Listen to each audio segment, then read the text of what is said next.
Darjeeling television हेरेर बसिरहनु भएका मेरा प्रिय दाजुभाइ तथा दिदीबहिनीलाई म अभिषेक गजमेर युनिक मार्केट निवासीको तर्फबाट हार्दिक स्वागत अनि न्यानो अभिवादन जनाउन चाहन्छु। जुन हाम्रो यो कविता कन्सर्ट चलिरहेको छ यसमा मैले पनि आज अंशग्रहण गरिरहेको छु अनि यसको निम्ति हाम्रो डिटिभीलाई म आन्तरिक हृदयबाट धन्यवाद दिन चाहन्छु। उहाँले यसरी हामी उभर्दो कलाकारहरूलाई मौका दिएर आफ्नो भावना पोख्ने तपाईहरुको च्यानल मार्फत हामीलाई दिनुभएको छ। यसको निम्ति हामी धेरै नै आभारी छौं।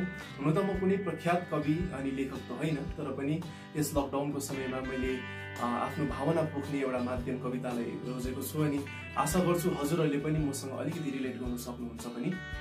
अनि विशेष गरी आज तपाईहरुको समक्ष म केही कविताको श्रृंखलाहरू लिएर उपस्थित भएको छु अनि यही कविताहरूको श्रृंखलामा सर्वप्रथम मेरो प्रथम कविता रहेको छ लभ हर लाइक 90s। जति पनि मेरा प्रिय भाइहरू अथवा मेरा साथीहरू जति पनि 90s को एरामा है 90 को दशकमा जन्मिनु भएको थियो उहाँहरूले यस कवितालाई अलिकति भए पनि रिलेट गर्न सक्नुहुन्छ होला, किनकि हामी जुन दौरमा त्यस समयमा जन्मिएका थियौं त्यस समयको वातावरण अहिले 20s देखि एकदमै भिन्न छ अनि कतिवटा मजा जुन अब एउटा हाम्रो समयमा जुन मजा अनि मस्ती इन्टरनेट थिएन त्यति साह्रो प्रचलित, त्यो समयको एरा भिन्दै थियो अनि त्यही सबै कुरोहरूलाई फेरि एकचोटि नोस्टाल्जियामा ल्याउँदै अनि सबै यादहरू फेरि पुनः दोहोऱ्याउनुको निम्ति मैले यो कविता रचेको छु। आशा गर्छु तपाईहरुले मन पराउनुहुन्छ भने। अनि म मेरो कविता सुरु गर्न गइरहेको छु। लभ हर लाइक 90s। नोस्टाल्जियामा जाने आदतले पनि गर्नु गर्यो, नोस्टाल्जियामा जाने आदतले पनि गर्नु गर्यो, फेरि आज बाटो त्यही 90s तिर मोड्नु पर्यो। माया लभ त्यो 143 क्या जमाना थियो, माया लभ त्यो 143 क्या जमाना थियो, मायामा धुलो लागे जस्तो, मायामा धुलो लागे जस्तो पनि सिडी पुसेर फेरि बजाउने क्या जमाना थियो। फेरि त्यो 90s जस्तो माया दिनु मन परेर आज लेखेको, फेरि त्यो 90s जस्तो माया दिनु मन परेर आज लेखेको, नटराजको पेन्सिलले उल्झेको कसेटको रिल जस्तो माया मिलाउन खोजेको। माया दिनु छ एडवर्डले बेलालाई गरे जस्तो, माया दिनु छ एडवर्डले बेलालाई गरे जस्तो, रन र हर्माइनीले माया एकअर्कालाई दिए जस्तो। तेरा होने लगा हूं खोने लगा हूं, जाने तू या जाने ना, यो गीतको इन्तजार एमटीभी जुममा गरे जस्तो पर्खिनु छ तिम्रो मायामा। शायरी बुक किनेर मेसेज पठाएर मोटोरोलाको फोनमा एसएमएस को लागि तडपिनु छ तिम्रो मायामा। नोकियाको ब्याट्री जस्तो लामो माया चाहिएको छ, नोकियाको ब्याट्री जस्तो लामो माया चाहिएको छ, डेली कल नभए पनि, डेली कल नभए पनि माया बस्ने माया चाहिएको छ। तिम्रो पासवर्ड र तिम्रो इन्स्टा फिड छैन, तिम्रो पासवर्ड र तिम्रो इन्स्टा फिड छैन, सन्डे सँगै बसेर मिस्टर बीन नडी अस्वर्ल्ड हेर्ने चाहिएको छ। 20s को इन्सिक्योरिटीजमा, 20s को इन्सिक्योरिटीजमा 90s को लभ लेटर वाला माया चाहिएको छ, 90s को लभ लेटर वाला माया चाहिएको छ। ओरियो डार्क फ्यान्टेसी को रहर कहाँ र अब, ओरियो डार्क फ्यान्टेसी को रहर कहाँ र अब, बस पार्लेजी र तातो चिया भए पुग्छ। पबजी र एमएल को कहाँ रहर र, बेब्लेड हट व्हील्स अनि पोकेमोन कार्ड भए पनि पुग्छ। तिम्रो लाइक्स कमेन्ट्स रिलेशनशिप स्टेटस यो सब चाहिँदैन 90s मा, तिम्रो लाइक्स कमेन्ट्स रिलेशनशिप स्टेटस यो सब चाहिँदैन 90s मा, बस च्याटर बक्स पिंक और ब्लू आई लभ यू यतिले पुग्छ 90s मा। व्हाट्सएप को भोइस रिकर्ड हैन, व्हाट्सएप को भोइस रिकर्ड हैन, त्यो टेप रिकर्डरमा तिम्रो आवाज सुन्नु छ। योर प्लेस माई प्लेस हैन, योर प्लेस माई प्लेस पटक्क हैन, पहला नशा एफएम मा सुन्दै जुनलाई हेर्दै सेन्टी हुनु छ। हजारवटा गीत हैन, हजारवटा गीत हैन, आतिफ असलमको एउटा गीतले काम पुग्थ्यो। गोजीमा पैसा नभए पनि, गोजीमा पैसा नभए पनि त्यो फ्रुटी र रसनाले फकाउनु मिल्थ्यो। Yes I want to love you like 90s, जहाँ माया छोड्नु सजिलो थिएन, माया कहिले गाह्रो थिएन, #कम्प्लिकेटेड थिएन, मन दुखाउने दुख्ने चलन थिएन, ठुलो हुने रहर थिएन, लिरिक्सले सब बुझाउने जमानामा, लिरिक्सले सब बुझाउने जमानामा केही भन्ने पनि जरुरत थिएन। अब त बस एउटै रहर, अब त बस एउटै रहर 20s को जमानामा 90s को माया खोज्नु छ, ह्याङ अराउन्ड होइन यशराज फिल्म्सको माया खोज्नु छ। 2020 मा 90s को माया खोज्नु छ। यस, I want to love her like 90s and only love her like 90s। धन्यवाद, थ्याङ्क यू सो मच। कविताहरूको श्रृङ्खलामा अब म हजुरहरूको समक्ष दोस्रो कविता प्रस्तुत गर्न गइरहेको छु। जसरी हामी सम्पूर्णलाई विधिवत थाहा नै छ, कोभिड-19 जस्तो महामारी अनि पेन्डेमिकले हाम्रो सम्पूर्ण भारत अनि सम्पूर्ण विश्वलाई नै त्रासित पारेको छ है। यसले हाम्रो आर्थिक अवस्थादेखि लिएर जनसाधारण जनजीवनलाई पनि धेरै प्रकोप गरेको छ। अनि यही सन्दर्भमा मैले केही सानो आफ्नो भावना पोख्ने कोसिस गरेको छु। अनि विशेष गरी यो दोस्रो कविता चाहिँ कसको निम्ति हो भन्दाखेरि चाहिँ जति पनि हाम्रा समाजमा भोकले त्रसित छन् है, भोकले व्याकुल छन्, उहाँहरूले यस महामारीमा प्रत्येक दिन लडाई गर्नु परिरहेको छ खानाको निम्ति। एउटा सानो अन्न, एउटा एक सिता दानाको निम्ति पनि जुझ्नु परिरहेको छ। उहाँहरूको निम्ति मैले एउटा सानो कविता समर्पण गर्न गइरहेको छु। आशा गर्छु तपाईले मन पराइदिनुहुन्छ भने। मेरो कविताको शीर्षक छ भोको छु। कहाँ छु र म, कहाँ छु र म, तिमी त घरभित्र तातोमा।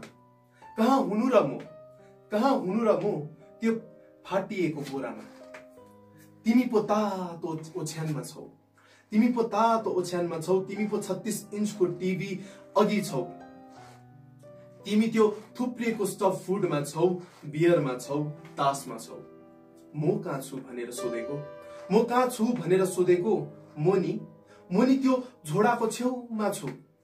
म त्यो फाटिएको बोरा भित्र छु। कसैले पो दिन्छ कि कोही आउँछ कि भन्ने त्यो ठुलै आशमा बसिरहेको छु। के थाहा छ तिमीलाई, के थाहा छ तिमीलाई, म भोको छु। त्यो भोकको ज्वाला शान्त पार्नु नि पटुकी कसैको छु। माग्नु कहाँ जाउँ, भन्नु सुन्नु के, भोगले व्यक्त छु। तिमीलाई त त्यही खाना पनि नमिठो छ, तिमीलाई त त्यही खाना पनि नमिठो छ। मेरो भाग्यमा त भोग नै मिठो छ। तिम्रो लागि त त्यो छुट्टी नै हो, तिम्रो लागि त अहिले त छुट्टी नै हो नि। मेरो लागि त हर दिन रणभूमिको युद्ध छ। भोकाएको पेटलाई सोधन भोक के हो भनेर, भोकाएको पेटलाई सोधन भोक के हो भनेर। त्यो बच्चाको मुहारलाई हेरेर सोधन बन्द के हो भनेर। के बुझ्ला र उसलाई त दुधको तिर्सना छ, के बुझ्ला र उसलाई त दुधको तिर्सना छ। उसलाई त त्यो सुक्खा रोटी अनि चिनीको चियाको चाहना छ। के दिनु सक्छौ त, के दिनु सक्छौ त एक छाक घाँस, के यो भोकले खोस्ला र मेरो सास। दिन्छौ त अघि हात फैलाउँछु, दिन्छौ त अघि हात फैलाउँछु, निर्धुक्क फाटेको साल बिछाउँछु। यी गरी खाने हात विवस्तताले फैलाउँछु। तर म पनि मान्छे नै हो, तर म पनि मान्छे नै हो, तिमी जस्तो मुटु भएकै नै हो। दिन्छौ त हल्ला नगर, दिन्छौ त हल्ला नगर, फोन तिम्रो घरमा नै छोडिदेऊ, फोन तिम्रो घरमा नै छोडिदेऊ। दिन्छौ त हल्ला नगरिदेऊ। मेरो नानीहरूले मलाई माग्ने भन्दान, मेरो नानीहरूले मलाई माग्ने भन्दान। माग्ने त होइन नि, तर तिम्रो दानले भन्दान। जरुरत पर्यो र अघि आए, जरुरत पर्यो र अघि आए। भोको छु त हात फैलाए। साथ माग्छु साथ देऊ न, घाँस माग्छु घाँस देऊ न, तर इज्जत पनि राखिदेऊ न। मान्छे त हुनी बुझिदेऊ न। आज मलाई पर्यो, आज मलाई पर्यो तिमीलाई नपरोस्, आज मलाई पर्यो तिमीलाई नपरोस्। मेरो लागि तिमी भगवान बनिदेऊ न, मेरो निम्ति तिमी भगवान बनिदेऊ न। आफ्नो गाँसबाट एक गाँस छुट्टाइदेऊ न, आफ्नो गाँसबाट एक गाँस छुट्टाइदेऊ न। भोको छु एक रोटी मेरो लागि, भोको छु एक रोटी मेरो लागि। सुटुक्क राखिदेऊ न, सुटुक्क राखिदेऊ न। धन्यवाद। मेरो कविताको शीर्षक छ मरिसाएको बेला। जब पनि हामी रिसाउँछौँ रिसाउँदा हामीले धेरैवटा गल्ती अनि भुल गर्छौँ क्या, त्यो पछि गएर हामीलाई रियलाइजेसन हुन्छ, तर अब त्यति बेला एकदमै ढिलो भइसकेको हुन्छ। अनि मान्छे रिसाउँदाखेरि कस्तो हुँदो रहेछ त, के अनुभव हुँदो रहेछ त मान्छेलाई, त्यही विषय लिएर तपाईँहरूको समक्ष यो कविता कोर्न कोसिस गरेको छु। आशा गर्छु तपाईँहरूले मन पराउनुहुन्छ भने। अनि मेरो कविताको शीर्षक छ म रिसाएको बेला। यो साला जिन्दगी पनि अचम्मको छ, यो साला जिन्दगी पनि अचम्मको छ, जब मतलब छ सबको साथ छ, जब मतलब छ सबको साथ छ, जब अरू बर्बाद, जब आफू बर्बाद, न त साथ न त कसैको समाउने हात छ। गल्ती भन्नु पर्दा यति मात्र थियो, गल्ती भन्नु पर्दा यति मात्र थियो, म त्यस दिन रिसमा थिए, रिस पनि कस्तो हुन्छ यार, रिस पनि कस्तो हुन्छ यार, आफूलाई पनि नचिन्ने अरूलाई पनि नचिन्ने अवस्थामा म थिएँ। बातमा बात बढ्यो टुप्पीबाट धुवाँ उड्यो, बातमा बात बढ्यो टुप्पीबाट धुवाँ उड्यो, केही उसले भन्यो केही मैले भने, केही उसले भन्यो केही मैले भनी, अनि खप्पी नसक्नु भएर केही बुझ्नु नसक्ने भएर भने पनि मैले, बोले पनि मैले, जा जल्दी हाल नबोल, जा जल्दी हाल नबोल, न म तेरो न तो मेरो, न तेरो मायाको मोल न तेरो मायाको खोक्रो खोल। बाफ रे के बोले त, तर बोली त हाले, आफ्नो मनको आगो खनाइ त हाले, साँच्चीकै त जानु भनेको कहाँ थिए त, साँच्चीकै जानु भनेको त कहाँ थिए त, फर्केर नआउने गरी जानु त भनेको कहाँ थिए त। एक्लै छोड्दै भनेको त छोड्दै मात्र बुझेछ, एक्लै छोड्दै भनेको त छोड्दै मात्र बुझेछ, नबोल भनेको त कहिले नबोल्नु पो बुझेछ। अहिले नबोल तर बोल्नु त बोल है, अहिले नबोल तर बोल्नु त बोल है भनिदिएको भा। यो आगोलाई फायर ब्रिगेडको चिसो पानी जस्तो तेरो सन्ताउनाले मलाई बुझाइदिएको भा। सायद आज हामी साथ फेरि हुने थियो, त्यो तातो चियासित पुदिनाको अचार जस्तो चिसो अनि पिरो आलुको कम्बो टेबलमा हुने थियो, साथ फेरि हुने थियो। म चुप्के भए बोल्नु छोड्दिस् तैले त, म चुप्के भए बोल्नु छोड्दिस् तैले त, म रिसाएको त एकछिनको लागि मात्र हो, पगला छु भनेर थाहा छ तलाई त। तर बन्डिङ कस्तो विक हाम्रो, तर बन्डिङ कस्तो विक हाम्रो भनेर थाहा थिएन, बन्डिङ विक यस्तो छ हाम्रो भनेर थाहा थिएन, तँ जान्छस् छोडेर भनेर थाहा थिएन, साँच्चै नै यार थाहा थिएन। तर आई एम ह्याप्पी कि तैले मलाई बुझिनस्, तैले मलाई बुझिनस्, तर मैले आफूले आफूलाई बुझे, मैले आफूले आफूलाई बुझे, मैले दिएको आफूले आफूलाई त्यो साथ बुझे। त्यो समयमा जब तँ नहुँदाखेरि आफूलाई कसरी बुझाउनु पर्ने त्यो समयको सम्पूर्ण साथ बुझे। साथी अब जब तैले बुझाउने समयमा मलाई बुझाउनु पर्ने थियो, त्यो समयमा तैले बुझिनस्, न तैले बुझिस् न तैले बुझाउने कोसिस गरिस्। यसैले साथी अब त्यो सायद साथ परेन, आफूलाई बर्बाद गर्नु, आफूलाई हरेक दिन गल्तीको सजा दिनु, मलाई त्यो प्रत्येक दिन प्रत्येक क्षण आफूले आफूलाई गलत सोच्नु साथ परेन। अब भनिदिनु अरूलाई पनि नआउनु छेउ मेरो म रिसाएको बेला, भनिदिनु अरूलाई पनि नआउनु छेउ मेरो म रिसाएको बेला। बरु सुन्नु गीत बसेर लकडाउनमा